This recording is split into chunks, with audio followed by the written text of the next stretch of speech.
that you all can hear me. Let me just check to make sure that everybody can hear me.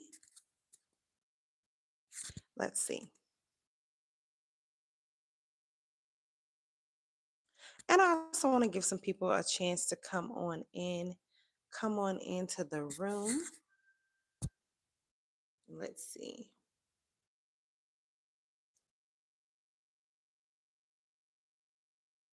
Okay. This is the first time that I'm going live from my phone. So this is new for me. This is very, very new for me. All right. So let's see. Let's see.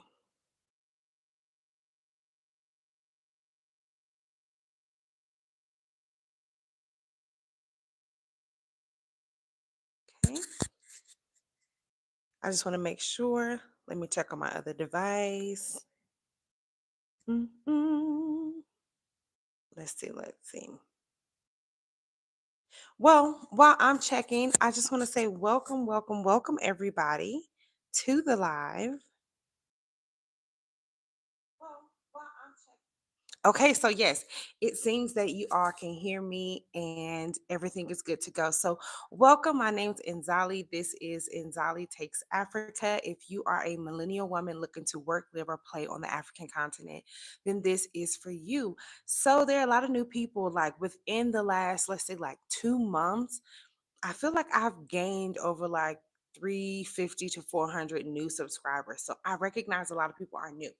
So, my name's Nzali. I've been living in Africa for 10 years. At first, I was in South Africa as a Peace Corps volunteer. Then I relocated to Ghana to start my entrepreneurial journey. And now I am in Nairobi, Kenya. And it's been 2 weeks, actually a little more than 2 weeks, but I'm here for the 2 week reflection so that I can just kind of share with you what my experience has been in this process of going from West Africa into East Africa, because it has been a process, but surprisingly so, it has been a very um smooth process. That's what I'm going to say. And so that's what this channel is all about. It's all things Africa, all things the African diaspora. And this is a place where I'm sharing my experiences for those who are my community, right? Those who have an interest in traveling to Africa, those who have an interest in living in Africa, working and doing business in Africa, all of those things. I want you to kind of take the tips in the life experience that I am experiencing and apply it to yourself so that while you make your journey, you're able to do it in a much easier fashion. Right? So that's what this place is all about. Also, and I am a entrepreneur. I have a virtual assistant agency called She Works Digital Africa, where we source African talent for businesses abroad. So if you are a person who's looking for a little extra assistance, then go ahead and go on over to sheworksdigitalafrica.com, click on the hire a virtual assistant button, and we will get you matched today. Now, if you are living on the African continent, you're a young woman, you have the skills, and you're like, I need exposure, go on over to sheworksdigitalafrica.com, click on the Become a VA form, and we'll get you squared away. So, it's been 2 weeks, y'all. It's been 2 weeks, and I have really been pleasantly surprised by the experience of transition. So, as I told y'all before, I've lived in two other African countries. When I lived in South Africa, I was working for the Peace Corps, which is under the US Embassy, federal government. And it was an easy process because you're going with the embassy, right? So, it's like they take care of everything for you. But I feel like with that process, you don't get to learn how to navigate that country system. So when people ask me about transitioning to South Africa, I can't really give them the step by steps because when I went, I was going with a company. They did everything for me, the visa, everything. When I went to Ghana, I was solo dolo. So I can tell you how to navigate the Ghanaian system when it comes to relocating there. Now I'm doing that in Nairobi. And so the first thing that I want to say is getting the visa was so simple. Okay. Um, the visa, you have like your tourist option, you have business options. Like there's so many different types of visas, right?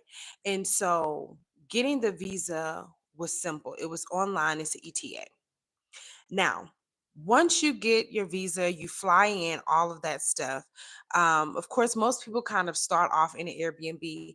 Hi, Kamika. Thank you for watching from Kenya. I love it. I love it.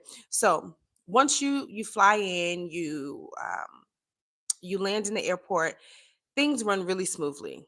Like this is one of the most efficient African airports that I've been to. It wasn't a whole bunch of huggle buggle back and forth. You get off, you get in line, they check your documents, you go through, you do what you need to do. So that was great. Um, Now, as soon as you come out of the airport, then you have an option to set up your M-Pesa, or not M-Pesa, your get a SIM card basically so that you're able to communicate. Hi, Kiroy. Thank you for watching. So you get all of that stuff is really basically there. So you can kind of make sure that you're connected before you leave the airport. Now, once we left the airport, we went to a Airbnb that we had booked prior to, and this was really helpful. And the reason that this was helpful was because it didn't make us feel like we were rushed to try to find an apartment or find a house if you're looking for a standalone cottage or something like that. Thank you guys so much for joining the chat. Also, if you're watching, just always let me know where you're watching from. That always helps me figure out where people are in the world. And so, the finding the Airbnb or having the Airbnb as my landing spot was great because we didn't feel rushed in finding an apartment. However, what we did do, because we took a scouting trip in May, we had already connected with some realtors. People had on YouTube here. You all gave me so many places to go and see. So when I came this time, I had like a running list of places that we wanted to see. So we had one realtor that came recommended through a WhatsApp group for diasporans. We had another realtor that was recommended by a personal friend. And then we found some on Instagram, right? So there were a few Instagram pages that always post uh, accommodation that's available in Nairobi. And so we also reached out to those people. So let me just reflect on that experience alone because this was a completely different experience than when I lived in Ghana. Let me tell you why. So, the first route, which was we had some realtors that, well, let me do the first route was we went online on Instagram. On Instagram, there are real estate companies that literally post openings. And so, thank you so much, Pineapple Mango. um, they post openings for apartments. And so, all you have to do is send them a message and say, hey, can I come and view this property? And they will schedule a time to meet you at the property for you to view it. The people are real. These are like real estate agents. And the reason I'm emphasizing that is because sometimes in Ghana, you'll run into a person that wants to show you a property and they are not really a real estate agent. Like they don't know the people at the property itself. They rode past and saw that there was a sign and now they're like trying to show the property. Like they may only know the groundskeeper and not the property manager or the person who owns it. And I was just but in Nairobi, it was not like that. Like these people, every place that we went, um, when we were connected with someone on Instagram, like a realtor on Instagram, they knew the grounds person, they knew the property manager, and the property manager introduced us to the owner of the apartment. And it was just like so easy. Literally, you go on, respond to the video, say, I'm interested in this one. Literally, we had one, I think it was called Mercury Realty. We messaged her, let's say 10 o'clock, not even 10, it was probably like 11:15.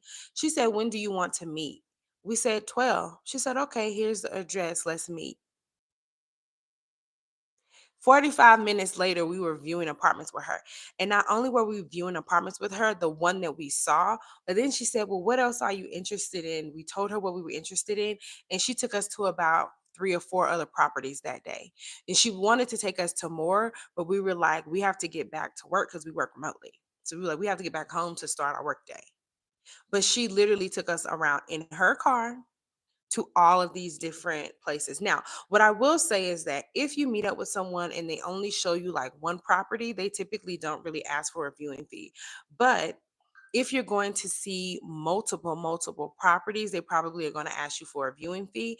And in this case, we paid 1,500 shillings to her, which was well worth it because she took us on Ngong Road. She took us into a few places on Ngong Road.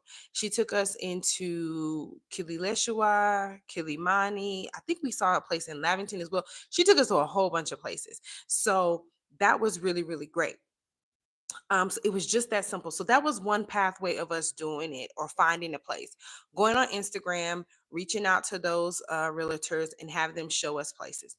The second way, which is what we ended up going with for our final place, we had some people who recommended realtors to us. So these were other diasporans who, or other Africans from other African countries that we knew who already lived in Nairobi, who recommended people that they trusted. And that's always good when you're going to a different place because those people are tested and proven and tried and true, right? Somebody has already used them, somebody has used them.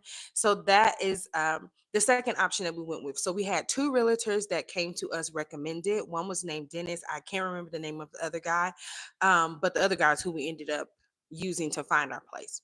So with those other realtors, we reached out to them via WhatsApp, sent them some options of places that we were interested in, gave them our criteria, what neighborhoods we thought we wanted to see, those type of things, what kind of vibe we were going for, and then they came up with a listing. They did send us pictures of the places before they took us, and then some of the places were a surprise, right? And we ended up with one of the places that was a surprise because it was a little bit out of our initial budget that we wanted, but it had what we wanted. So we ended up going with that one. So yeah. So those people again, we scheduled a time, we met with them. They took us around to multiple different places. What I like about Nairobi is that they have a lot of apartment options. And that's really good for someone like myself, which is, it's just me and my partner. We don't have children yet, or if we decided we wanted to have children in the near future, it's just a small family, like a starter family. So they have a lot of options for people who are just kind of getting out there, starting their family, and the apartments are so beautiful. Right. The place that we have now, once we finish decorating and everything, we'll probably give you a little tour, a little sneak peek, some pictures. Um, but it's just easy because there's so many apartments, right? If you want to be in a high rise, which we saw this beautiful place, it's in Kilimani, right in the heart of everything, y'all. I mean, literally, you go outside and you walk around the corner and you're at Yaya Center. Um, and you go a little bit further and you're at another mall. Like it was right in the heart of everything. It really made me feel like that show Power, and it's like, this is a big rich town, and because the views from that apartment, Nairobi has one of the best skylines in Africa, I'm convinced, right? So the views from that apartment, you're like literally looking out over the city. So it was on like the 10th floor. It was so beautiful, right? So they took us to see all of those type of places, and then you really got the feel of like what the different neighborhoods are like. Okay. And so that's what I'm saying. It was so easy. Now, let me just talk about the process of securing the apartment. So, we went around, we had three different people take us around within our first week. By the end of our first week, that Sunday, really that Friday, we knew where we wanted to be. We had saw places on Sunday, we saw places on Monday, and I think, no, Sunday, yeah, I think it was Sunday, Monday, and like Wednesday, we saw places. By Friday, we had concluded where we wanted to be, what we were going to take. We had told the realtor, and we had sent our passports over to the property manager so that they could draft up the leasing agreement so that we could sign, pay our money, and then receive the keys. So it was literally that simple. Tell them you want the place, send your documents over so that they can set up the leasing agreement. In our case, we did come back to view the space that we wanted again, and we met the owner, which I think is really, really important. You don't want to only be working with the property manager, because I just feel like that leaves room for some errors, right? So we requested that we wanted to meet the owner. So we came back to the property. The owner was here. We asked more questions, looked at more things, checked water pressure, lighting, all that stuff, let them know a few more little things we wanted to be fixed. And the property manager, I mean, not the property manager, the owner and the property manager were there. They asked us some questions. What do we do for a living? All that kind of stuff. We showed them proof of that. And then we made the payment literally in our living room. We went ahead and made the payment. They gave us the keys. And then it was just for us to start moving things in. No credit check, because I know my people from the US, you're like, what? They ain't check no credit. Ain't nobody call for references. They didn't ask you for bank stubs, none of that. No, none of that. They didn't ask for any of that. It was just, who are you? Give me your passport. Do you have the money to pay? Blah, blah, blah. Now, in Ghana, we pay a year in advance. In Nairobi, in Kenya, they have month to month options. But what you will pay is a security deposit. So we did pay a security deposit, and then we wanted to kind of pay in advance because we coming from West Africa. So we just a little bit used to paying things out in advance. That makes us feel a little bit more comfortable. So we went ahead, paid it out in advance for a quarter. You don't have to do that, y'all. For those who are coming, you literally only need to pay the deposit and the first month's rent. But we wanted to do a little bit more just to feel more safe and secure while we're going through our introductory phases of living in Nairobi. So we did all that. We had our keys, literally 7 days, and we had keys to our new place. Now, let me do that as a cross comparison to Ghana. It will never happen in 7 days. Let me just tell you, nothing happens in 7 days that fast, especially something that big. Okay. Typically, you'll go, you'll meet with the agent. The agent will show you some places. They're probably not going to be places that you like. They'll show you some more places and some more places. Then you're gonna have to negotiate with the owner, back and forth, back and forth. Then they're gonna have to fix something because apartments are never ready to go in Ghana. Okay, they always have to go and fix something, which takes more time. Okay, but you can use that to your advantage in negotiation. But still, it's just more time, right? So that means you would have had to have spent more time in the Airbnb. So all of that, literally, it probably would take somebody between 3 to 4 weeks to find a solid place in Accra. 7 days in Nairobi, y'all. 7 days. And it could have been faster because the place, remember I told you we saw a high rise place? That place we were actually thinking about taking, they were ready to go that day. We could have had the stuff done in like 2 days. It would have been less than 7 days. But we wanted to see more spaces, right? More than just in Kilimani. And we actually ended up not living in Kilimani. We ended up choosing a place that was a little bit more residential, a little bit more quiet, a little bit more green, and outside of the hustle and bustle. So yes. So yeah, that was the process. It was very straightforward. It was very simple. It was easy. Now, the second part of that is like, okay, now that I have this place, I have to find furniture. So what I've noticed about Nairobi is that you guys love shopping malls. Shopping malls are a thing, but there also are a lot of good artisans. So again, I went to my network, the WhatsApp group for diasporans in Kenya, and I was like, listen, I need somebody who can make a nice bed for me, all of that good stuff. And they gave me recommendations. So we ended up going with a recommendation of a gentleman named Mr. Dennis. Mr. Dennis is the carpenter who made our bed. We literally sent him a picture and was like, this is what we're looking for. And he said, okay, he invited us to his workshop. Now, the workshop was it was a workshop. Right? So it didn't look like all glossy like a furniture store, but he had showed us pictures of his work before. So we were like, okay, yeah, we know he can make it.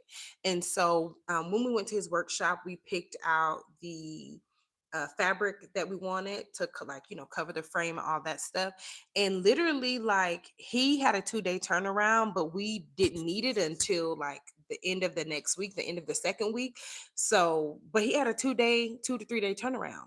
That's how fast he was able to put this thing together. And he came and delivered it to us. All he took was a deposit. He let us determine what the deposit would be, and then we paid the remainder for the bed upon arrival.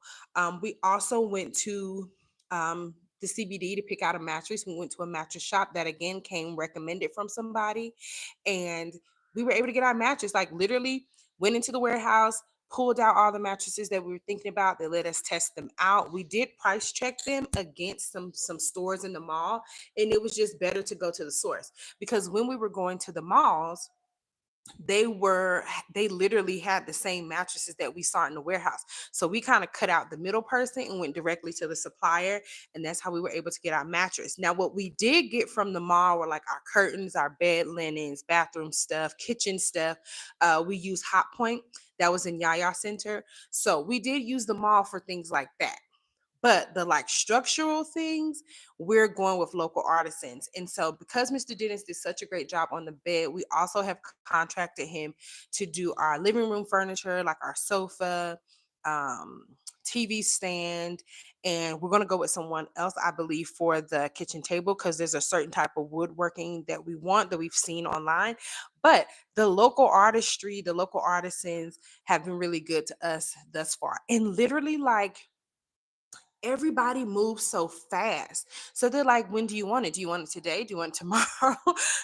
And they're delivering it with our kitchen appliances. We bought it from I think it's called Hot Point in the mall. We told them the delivery day, and then they just came. With our internet setup, we paid the day before, and then they delivered.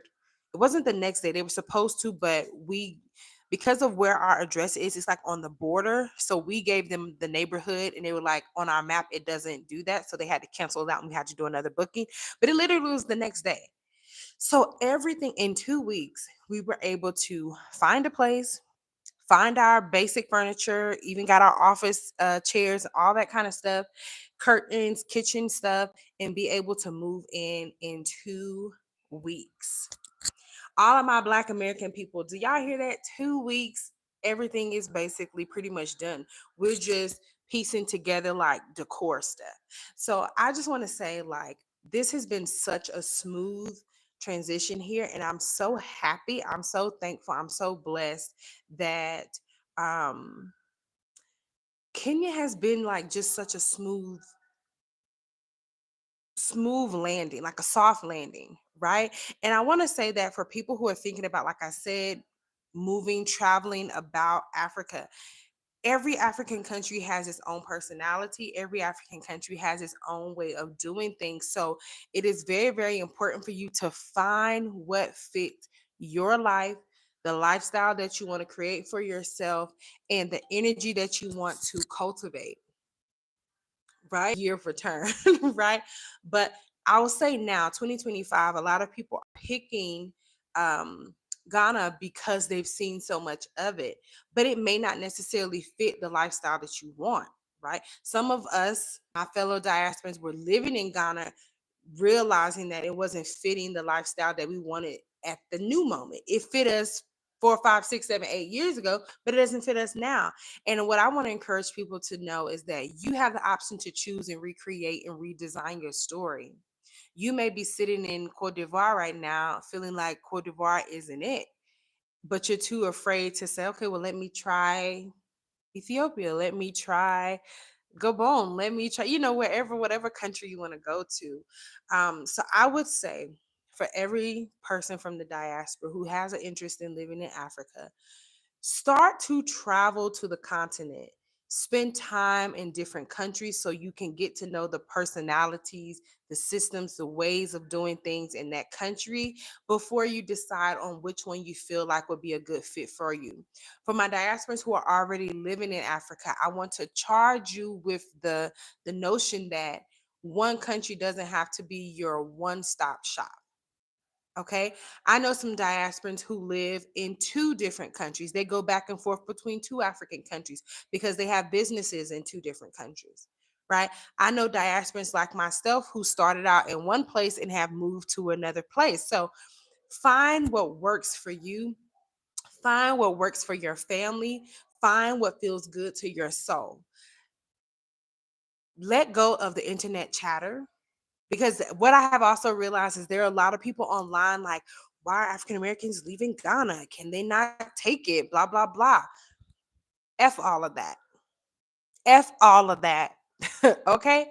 Do what works for you. Like I said, I have been pleasantly surprised with such a smooth transition here in Nairobi. I will keep sharing my experiences with you as I interface with different systems here, right? So, the first system that I have interfaced with is trying to figure out how to find housing. So, I'm sharing that with you now.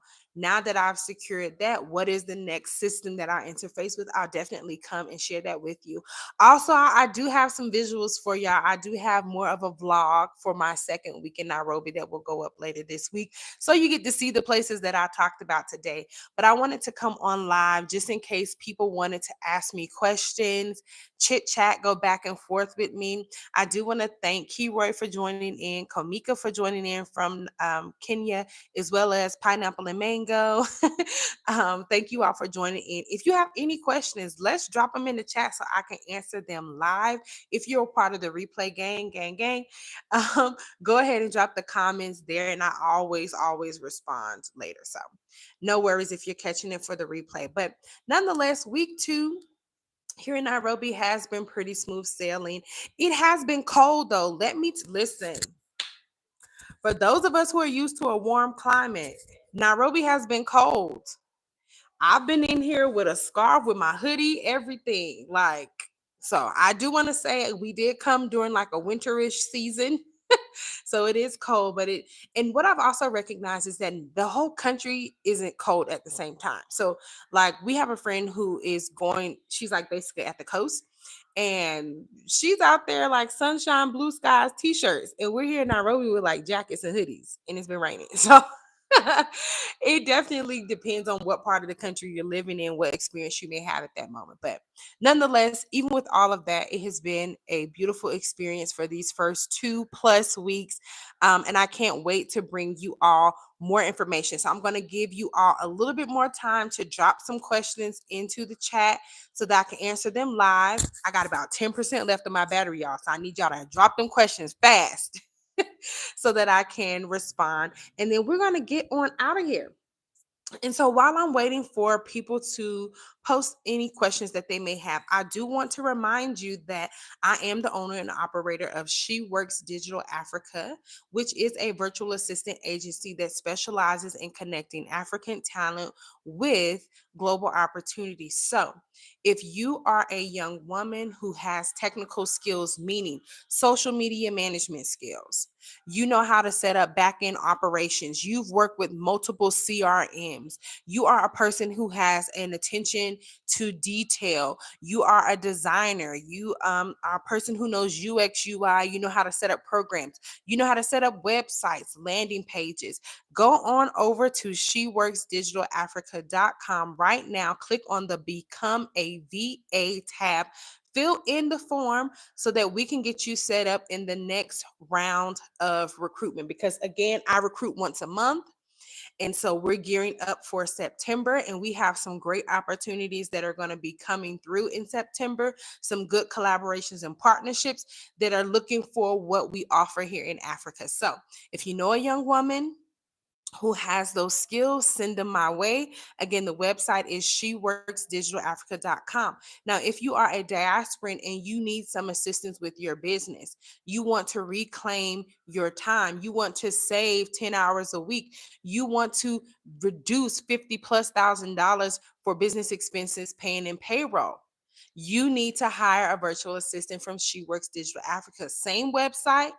Go on over there, click on hire a virtual assistant. We do have the best of the best that Africa has to offer. I currently have VAs out of Ghana, out of Nigeria, and out of Kenya, and I'm looking for more Kenyans.